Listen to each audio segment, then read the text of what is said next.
बिस्मिल्लाहिर्रहमानिर्रहीम। आज की इस वीडियो में हम पढ़ेंगे कंप्यूटेशनल लिंग्विस्टिक्स के बारे में। तो कंप्यूटेशनल लिंग्विस्टिक्स वो है जिसमें हम इंसानी लैंग्वेज को यानी ह्यूमन लैंग्वेज को प्रोसेस करने के लिए कंप्यूटर का इस्तेमाल करते हैं। यानी कंप्यूटेशनल लिंग्विस्टिक्स में हम कंप्यूटर का इस्तेमाल करते हैं इसीलिए ताकि हम ह्यूमन लैंग्वेज को प्रोसेस कर सके, यानी इंसानी लैंग्वेज को प्रोसेस कर सके। तो कंप्यूटेशनल लिंग्विस्टिक्स की जो है ना दो एम्स हैं, एक को टेक्नोलॉजिकल एम कहा जाता है और दूसरे को साइकोलॉजिकल एम कहा जाता है। तो टेक्नोलॉजिकल एम का मतलब ये है कि कंप्यूटर को इस काबिल बनाना कि वो नेचुरल लैंग्वेज को प्रोसेस करे और उसको एनालाइज करे। और दूसरी जो साइकोलॉजिकल है वो ये है कि इसमें उस ह्यूमन लैंग्वेज को मॉडल करना जो कि कंप्यूटर पर प्रोसेस हो रहा है, उस लैंग्वेज को इसमें मॉडल किया जाता है।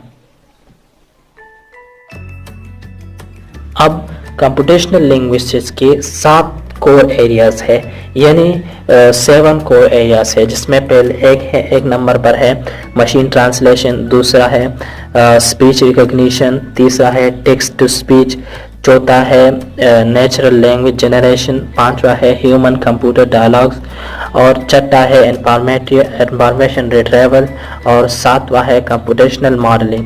तो जो मशीन ट्रांसलेशन है जो कि पहले नंबर पर है, इसमें कंप्यूटर को यूज़ किया जाता है ताकि एक लैंग्वेज से दूसरी लैंग्वेज में ट्रांसलेशन कर सके। यानी इसमें ट्रांसलेट होती है कुछ हिस्सा या ज़्यादा हिस्सा एक ज़ुबान से दूसरी ज़ुबान में। यानी जो मशीन ट्रांसलेशन है ये ट्रांसलेशन के लिए यूज़ होती है, एक लैंग्वेज से दूसरी ज़ुबान, एक ज़ुबान से दूसरी ज़ुबान में ट्रांसलेशन के लिए ये यूज़ होती है। दूसरे नंबर पर है स्पीच रिकॉग्निशन। तो स्पोकन लैंग्वेज को इनपुट लेना और इसको टेक्स्ट की शक्ल में वापस देना, ये स्पीच रिकॉग्निशन में होता है। यानी हम जो बोलते हैं तो वो टेक्स्ट की शक्ल में हमें वापस दिया जाता है। और तीसरे नंबर पर है टेक्स्ट टू स्पीच।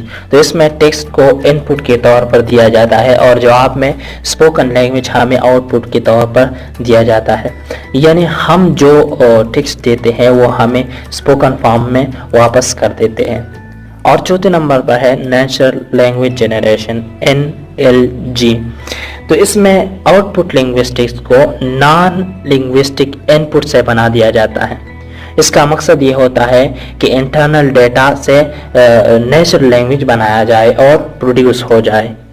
पांचवें नंबर पर है ह्यूमन कंप्यूटर डायलॉग। तो इसमें स्पीच रिकॉग्निशन और टेक्स्ट टू स्पीच, जो कि स्पीच रिकॉग्निशन दूसरे नंबर पर मैं आपको बताया और टेक्स्ट टू स्पीच तीसरे नंबर पर मैंने आपको बताया। तो इसमें स्पीच रिकॉग्निशन और टेक्स्ट टू स्पीच यूज़ होते हैं मुख्तलिफ गोल्स को अचीव करने के लिए। छठे नंबर पर है इंफॉर्मेशन रिट्रीवल। तो इसमें स्टोरेज, एनालिसिस और टेक्स्ट डॉक्यूमेंट्स के उसूल होता है। यानी इसमें क्या शामिल है, स्टोरेज शामिल होता है और एनालिसिस में होता है और टेक्स्ट डॉक्यूमेंट्स इसमें शामिल होता है। और सातवें नंबर पर है कंप्यूटेशनल मॉडलिंग। तो ये जो कंप्यूटेशनल मॉडलिंग है इसमें जो प्रॉब्लम्स को सॉल्व करने और मॉडल करने और थ्योरीज को की डेवलपमेंट में ये यूज़ होता है। तो ये थी जो कि आज हमने कंप्यूटेशनल लिंग्विस्टिक्स के बारे में पढ़ा।